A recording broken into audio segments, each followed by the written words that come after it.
Siku ya 3. Moyo wa Maria ni watafakari na kimya. Maria hakurukia kuongea au kuhukumu. Alitafakari kwa ndani kila tukio katika maisha ya Yesu.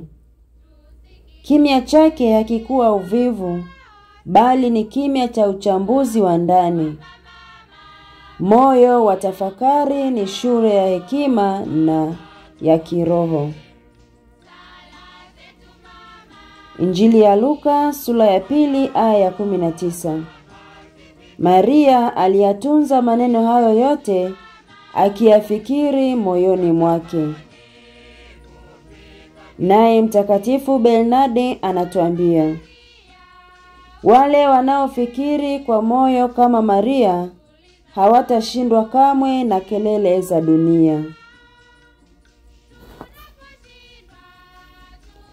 Moyo safi wa Maria, tunajitoa kwako leo na kujiweka chini ya ulinzi wako wa kimama. Tuongoze katika njia ya utakatifu, utuombee kwa mwanao Yesu Kristo, ili nasi tuweze kuona ufalme wake wa mbinguni.